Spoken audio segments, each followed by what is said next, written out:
I'd like you to join me in welcoming the extraordinary woman of this evening, Dr. Madeleine Albright.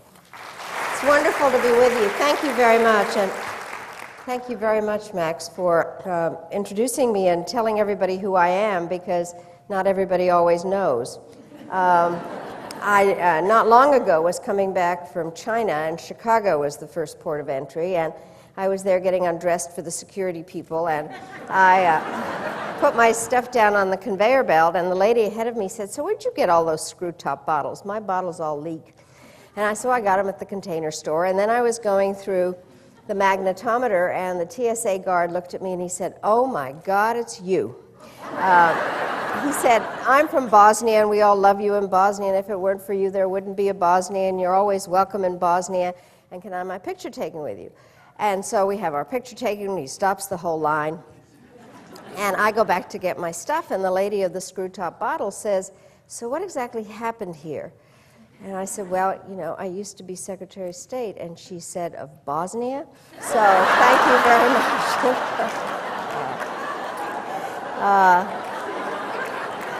I am truly, truly happy to be here and to be reunited, at least for an evening, with my pins. I'm also very delighted that an organization as prestigious as the Indianapolis Museum of Art would be interested in showing this exhibit. The museum is truly remarkable and has been a regional and a national treasure for 127 years, and I really have to congratulate the entire staff, including Nilu Paidar, the curator, and David Chalfie, and the director of exhibitions and public programs. I have been looking around this afternoon, and I'm totally blown away by the whole place and the exhibits and the whole way that it is done, and I'm very envious of all of you for having such a fabulous place in your midst. As you may know, read my pins, this exhibit has traveled previously to New York, to the Clinton Library in Little Rock, and to the Smithsonian Institution, where I was worried that they might be tempted to put me on display instead of the pins. I can see the advertisements now. Former Secretary of State Madeleine Albright stars in Night at the Museum 3. My only concern with these pins is that they may be shown by institutions that are truly respected, and that's why the museum here in Indianapolis is such a perfect fit. So I'm delighted. After all, what's not to like? You know, you do have a fabulous and diverse collection of art, your own lake, a nature park, a superb program of community outreach, and truly an outstanding and visionary director in Maxwell Anderson, and truly a wonderful, wonderful patron of the arts, my very good friend, Bren Simon. I have to highlight that without Bren's generosity, this exhibit would never have been possible anywhere. Not only is she a wonderful sponsor of the arts, but she is a truly dear friend who serves with me on the board of the National Democratic Institute, an organization that I'm very proud of because it works to promote democratic principles across the globe. That's different than imposing democratic principles, promoting it. Of course, Bren is no stranger to the backers of this museum or to the citizens of Indiana. And she's someone who truly cares about other people, and especially about those who, through no fault of their own, are at the risk of being left behind. So this month, as we kind of enter the season of Thanksgiving, I can only say that one of the people that I'm most grateful to is my very good friend, Bren Simon. Now, since this is such a festive gathering, I will confide to you that I have rarely admitted to anybody else, which is that at the beginning of this whole project, I really had very serious doubts about it. I clearly love jewelry and have had a lot of fun with all my pins, but no previous Secretary of State has written about jewelry. And I didn't want to be remembered only for what I wore on my jacket.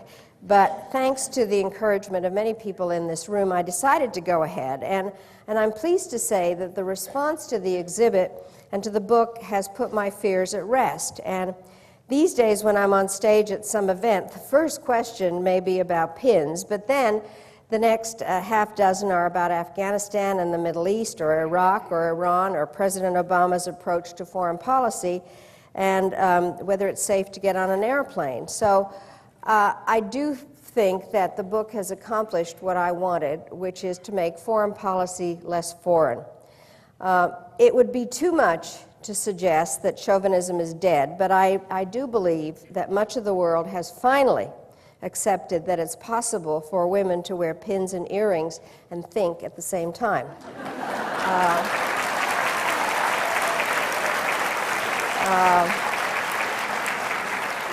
Now, style is not the opposite of intelligence. It's an accessory. And what I have sought to demonstrate with my pins is that jewelry can serve more than one purpose.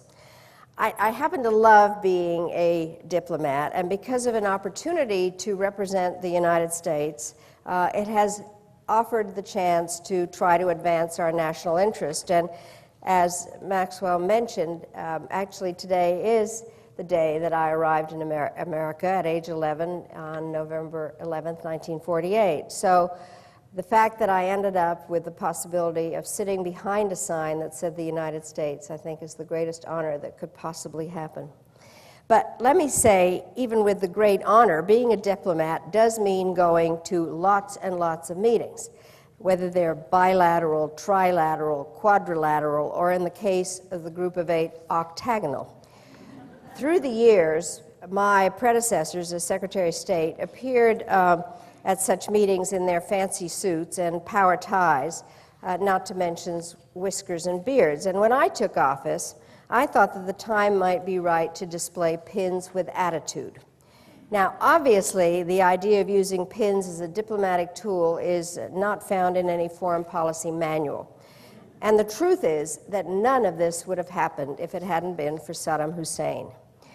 The story began when I was ambassador at the United Nations shortly after the first Gulf War, and the ceasefire had been translated into a series of sanctions resolutions, and my assignment as an instructed ambassador was to say perfectly terrible things about Saddam Hussein all the time, which he deserved because he'd invaded Kuwait, and to make sure that those sanctions stayed on. Now, because I had criticized Iraq's government, the Iraqi press responded by publishing what could be, history's worst poem. It began, "Albright, Albright, why do you fight the light?"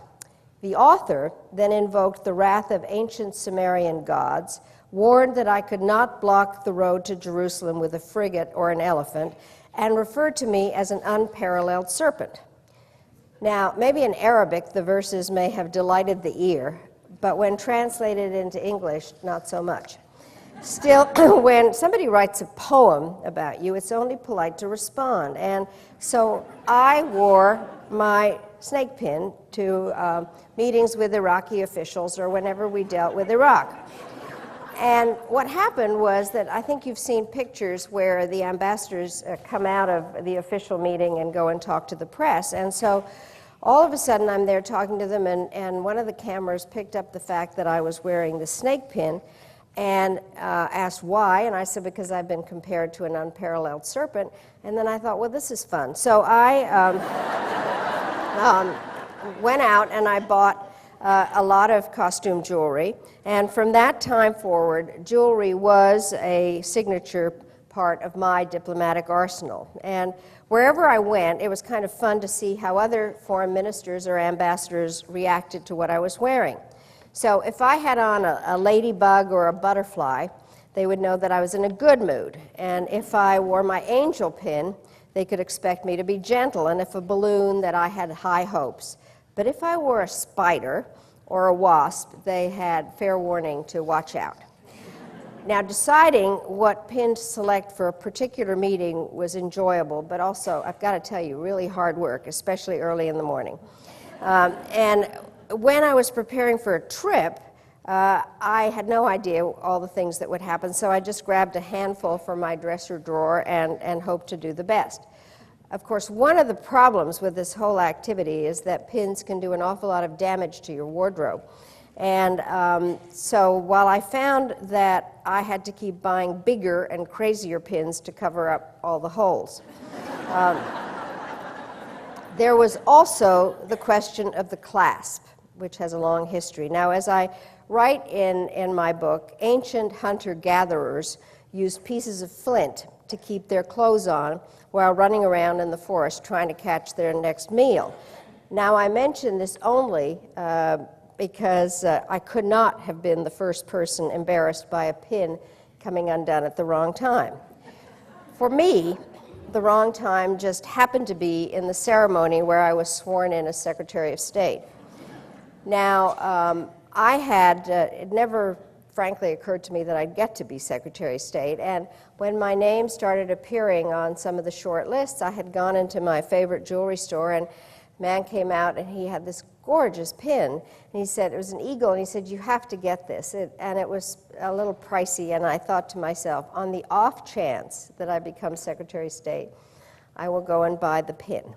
So I went to get it, and I'm getting all ready for this great ceremony, but what I didn't notice was that the clasp itself required a multi-step process, and so there I was, and I had one hand on the Bible and one hand swearing allegiance to the Constitution, and all of a sudden I look over and this pin is just hanging there, and while I can assure you that I did everything I could to defend the Constitution, at that moment I thought, it's going to fall on the Bible, this whole thing will be a mess, and there's a picture of all of this there, and you can see from that picture that next to President Clinton, I had on an eagle that had forgotten how to fly.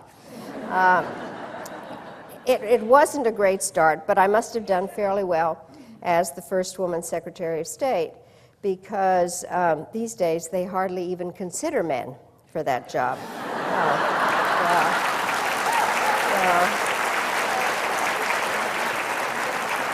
Now, it's difficult for me to believe that I've now been out of government for more than 9 years, and in that time, an awful lot has changed, but I have lost neither my affection for pins nor my passion for world affairs. Wherever I go, I was asked why I chose a particular pin, and for the past year, I've been able to reply, because all my favorites were taken away from me and put into a museum. And I don't always wear a pin. In fact, I've given up wearing pins when I travel because it is hard to undress. And I don't wear them when I exercise. But so people are always asking me about them. It's been a lot of fun. I have a wonderful new pin on tonight that Bren gave me, and it's a clock, and it really means it's time to have a good time. As you can see from the display, the pins are inherently expressive. Exotic or plain, they reveal much about who we are and how we hope to be perceived, and they can also provide a more personal connection. In 2006, I spoke at the D-Day Museum in New Orleans, and it was an event delayed for more than a year because of Hurricane Katrina. And this gave me a chance to look around the city, and still large parts of it remained in ruins, and there were still, in some places, refrigerators in the trees. And I was saddened by the contrast between the museum, which celebrated America at its best, and the shabby treatment accorded to the local residents. And at a dinner after the visit to the museum, I was approached by a young man with a box, and inside the box there was a pin. And he said, my mother loved you, and she knew that you liked pins. And my father, who is sitting over there, earned 2 Purple Hearts during the war and gave her this pin for their 50th wedding anniversary. And she died as a result of Katrina, and we knew she loved you and that she would have wanted you to have the pin. And I said, I can't. I opened the box, and it's 2 amethysts, which must have represented the Purple Hearts, and I said, I can't possibly accept it. And he said, you have to. It would be very important to our family. And I said, it would be an honor to her if I do accept, and I do have it, and it's called the Katrina pin. and it is, in fact, in the exhibit.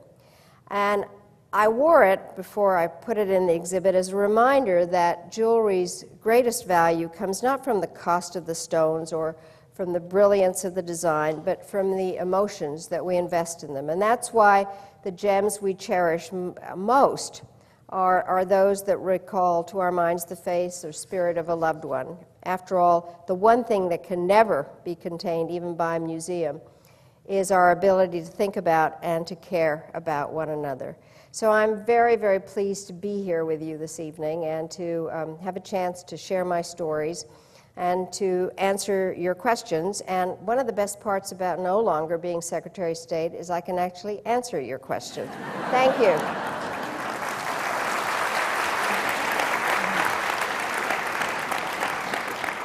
Thank you very much. And the rules of the road are very simple. You ask the questions, and we'll see if she answers. So it's really that simple.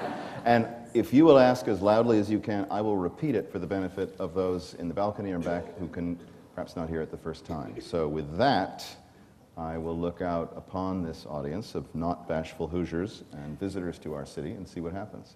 Do you have a favorite pin? Well, I do, actually. And it's a pin that is a heart, a ceramic heart, that my daughter made for me. And so I have worn it mostly on Valentine's Day, except the last one because it was in the show. And people say, so how old is your daughter? And I've said 20, 25, 30, 35, 40. And she says, Mom, you've got to tell him I made it for you when I was 5.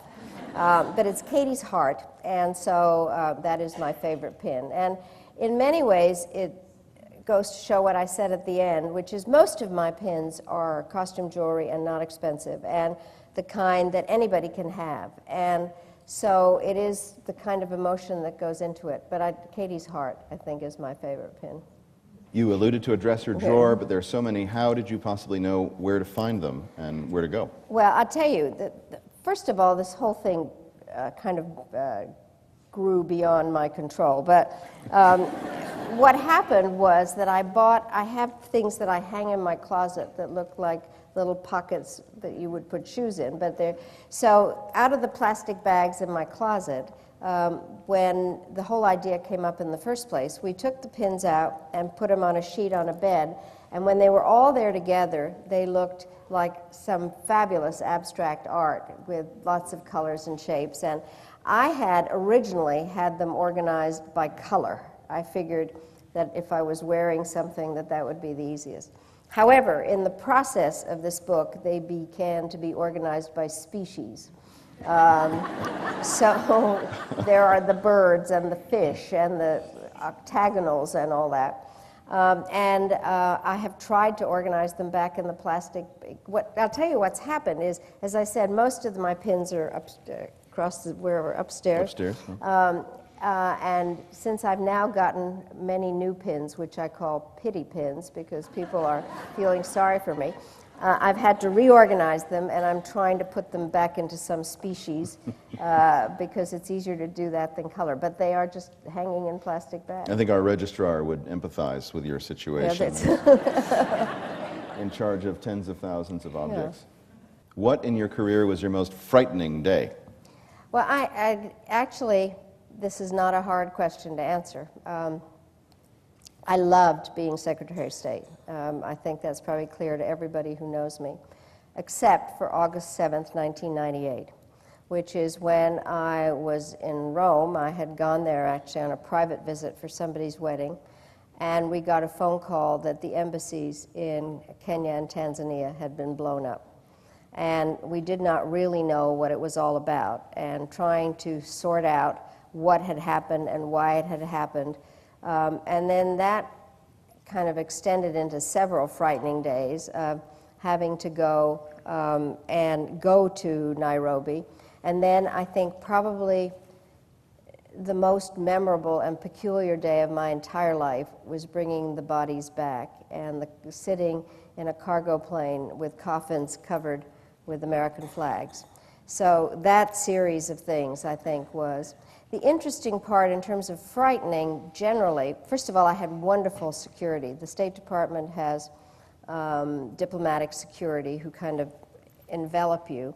And I did things that never occurred to me that I would do. I flew in a Black Hawk helicopter into Somalia during the war. I stood on a bridge in Bosnia with a bulletproof raincoat and various things. And because the people were, the diplomatic security was so terrific, things that might frighten me did not frighten me.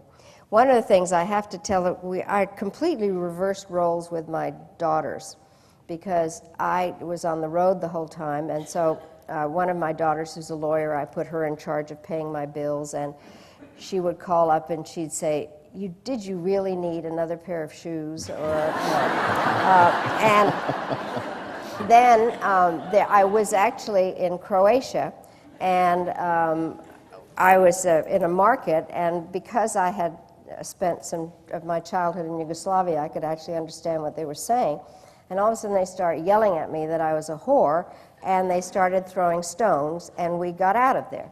So then CNN ran the headline, Secretary of State stoned in Vukovar.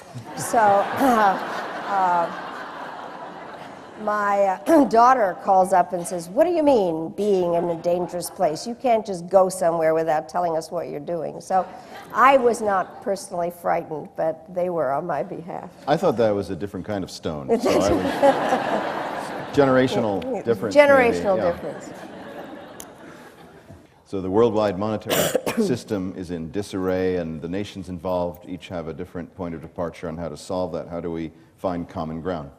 Well, that is exactly what's going on as we speak in Seoul at the G20 meeting.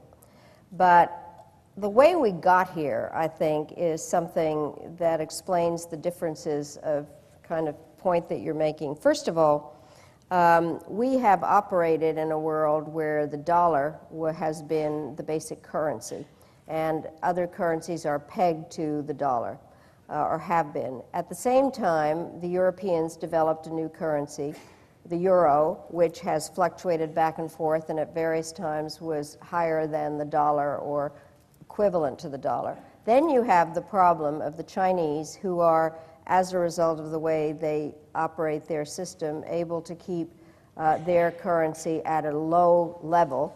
One of the things that's always hard is Americans like to talk about that we're the number one, and so when you say you have a strong dollar, that's supposed to be good, versus a weak dollar, that's bad. On the other hand, if you have a weak dollar, you're more likely to be able to sell abroad because it's cheaper.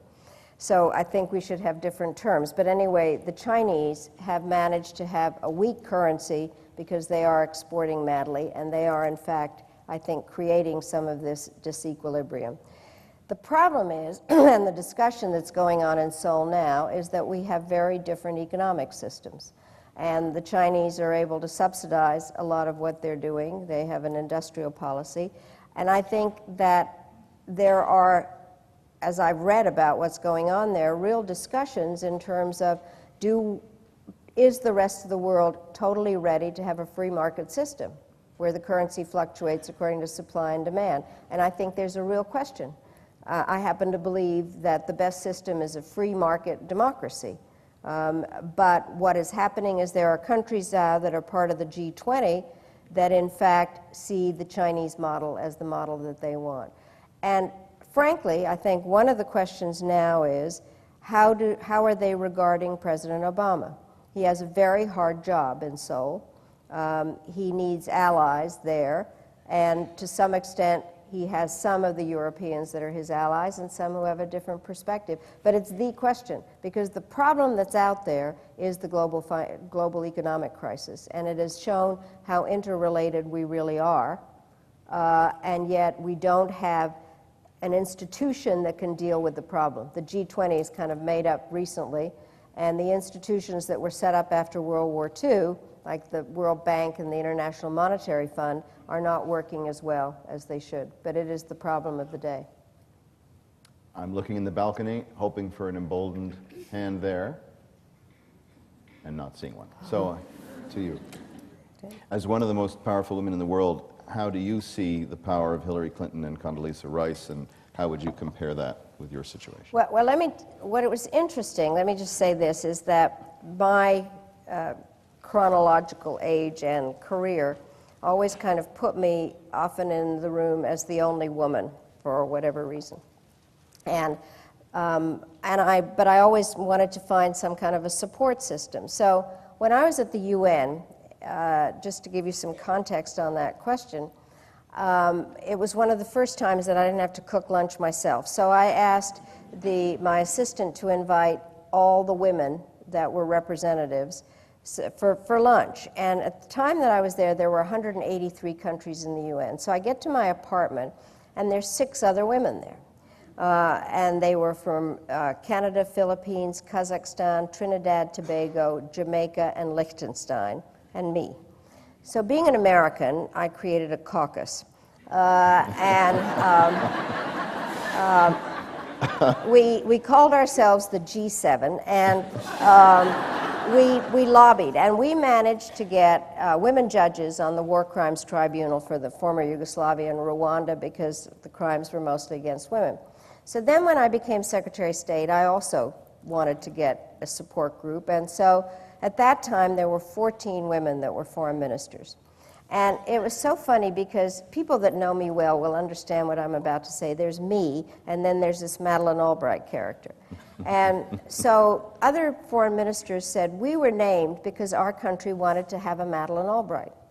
So there was a little bit of a knock-on effect of the U.S. having a woman Secretary of State, and people didn't know whether a woman could be Secretary of State. I mean, the arguments were, when my name was out there, people would say, well, a woman, the U.S. can't have a woman Secretary of State because the Arab countries will not deal with her. I didn't have any problem, and when I got there, I did arrive in a very large plane that said United States of America, but I did not have a problem. I actually had more problems with the men in our own government. But the issue here, so there I was as the first woman Secretary of State, which was, I have to say, in many ways, it was such an amazing honor, and to be able to kind of set the tone on how things could be done. So my relationship, well, I'm going to tell you, I think people probably know I'm very good friends with Hillary Clinton, and we went to the same college. She's 10 years younger than I am. But I know where she got her study habits. I think there's some Wellesley people out here. And she was a wonderful friend and partner, both when I was at the UN and as Secretary of State. As First Lady, she came up to the UN a lot. We went to the Beijing Women's Conference together. And she was, I don't wish to insult the professional ambassadors, but she was a wonderful ambassador for America. And so we had developed a very, very strong relationship, and we're truly good friends. Now, this will surprise you a little bit about my relationship with Condoleezza Rice. My father was a Czechoslovak diplomat who came to the United States when the communists took over Czechoslovakia, and he asked for political asylum, and he got a job thanks to the Rockefeller Foundation at the University of Denver. We had no idea where Denver was. My parents bought a car, we drove across the country, and my mother kept saying, I thought they said that Denver was the mile-high city, but we're not going up. Maybe we're going the wrong direction. Anyway, he became dean of the Graduate School of International Studies there, and he died in 1977, and by then he was a really big deal in Denver. And so there were flowers and tributes and all kinds of things, and among them was a ceramic pot in the shape of a piano with leaves and things in it. And I said to my mother, where did this come from? And she said, it's from your father's favorite student, Condoleezza Rice. She had gone to the University of Denver. Her parents had taught there, and as a music major, took a course from my father, who persuaded her to become an international relations major. She then got her master's at Notre Dame, and then was back at the University of Denver writing her dissertation with my father. So this African-American woman from Alabama, music major, wrote her dissertation on the Czechoslovak military. So in 1987, when I was working for my long string of losing Democratic presidential candidates, I was working for Michael Dukakis. Some of you may remember him. And my job was to find foreign policy advisors. So I thought, perfect. Here's this woman, Soviet expert, teaches on the West Coast. I'll call her up. So I said, well, I've got this thing I'm doing. May I call you Condi? Would you like to be an advisor to Michael Dukakis? And she said, Madeleine, I don't know how to tell you this, but I'm a Republican. And I said, Condi, how could you be? We had the same father. So we are very good friends. We learned different things from my father, but we have a very good relationship. And my youngest granddaughter, when she turned 7, said to her mother, so what's the big deal about Grandma Maddie being Secretary of State? Only girls are Secretary of State. So. Okay. A couple more questions, yes. I know you said that it was diplomacy for you, but if you had been born in the United States, would you have considered running for president because you would be fabulous? Well, thank you. It is so hypothetical. But let me say this. I love politics, and I love America's system. But in my case, I really am a foreign policy person, and I have often thought that actually being Secretary of State is the best job in the world. And this is kind of an ironic thing to say at this point, but I have thought it's better to do foreign policy than to have to worry about health care.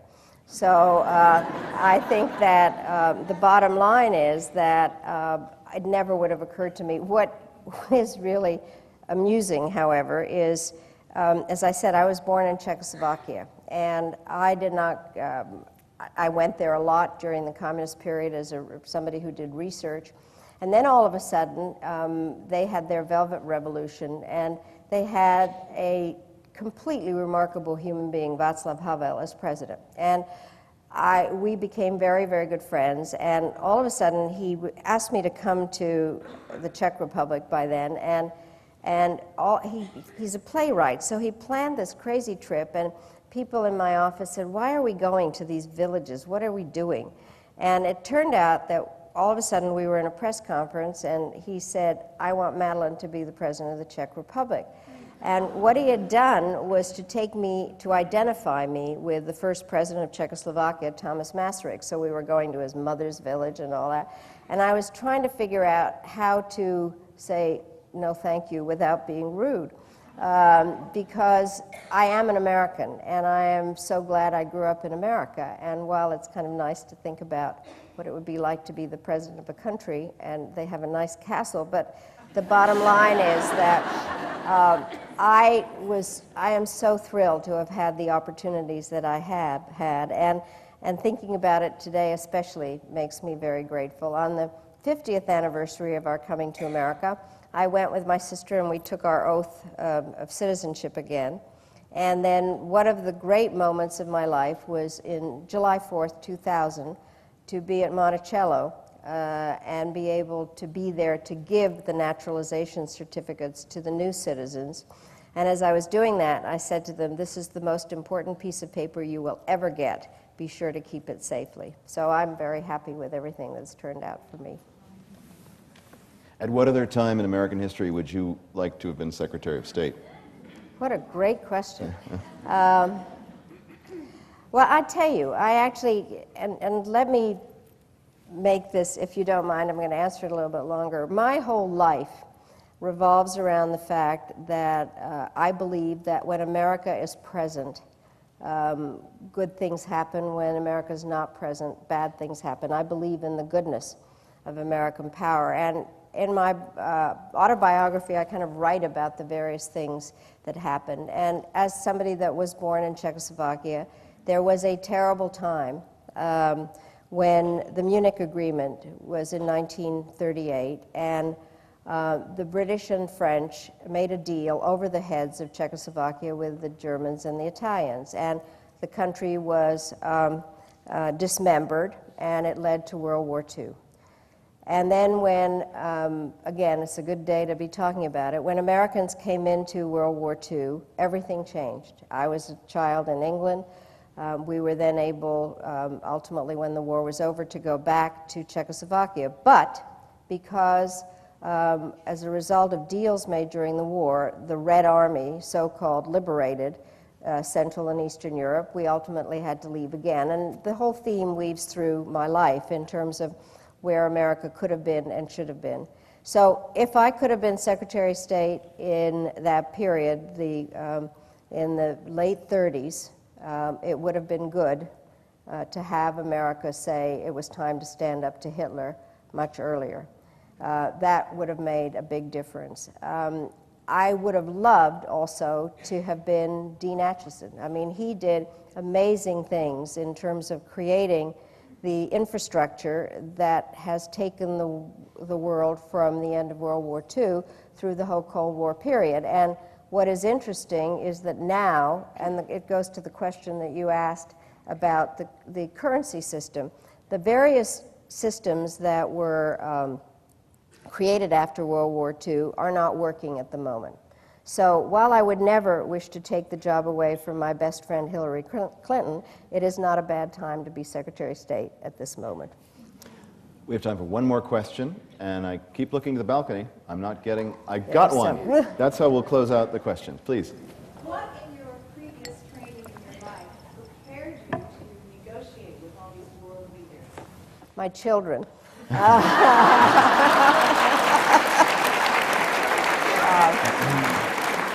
No, let me answer that seriously. I think, first of all, I am the daughter of a diplomat, and I always tell this story with a little bit of laughter. You know, the little girls in national costumes that deliver flowers at the airport.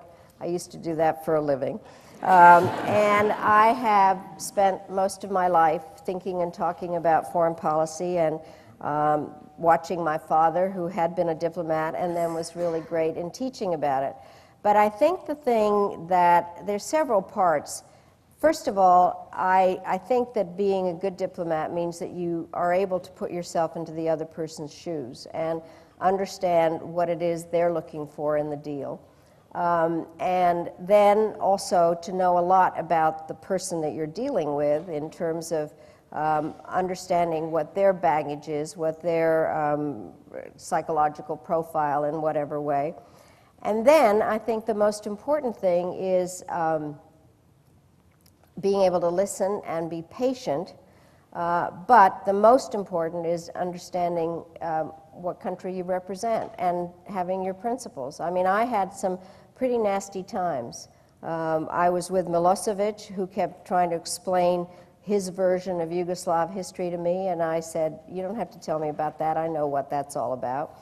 I spent time with Kim Jong-il, of all people, but mostly I believed in what I was doing, and I think that's the part that's very important. And but I do think that being able to figure out where you can compromise and where you can't, when you really have to stand up. And then ultimately I was on the road a lot, and you start out pleasantly, and they ask you about your pin, and you ask them about their tie and the weather and all that, and finally you say, I have come a long way, so I must be frank. And so it was a number of different things. But dealing with the kids is also helpful. Thank you. Thank you. Thank you. Thank you.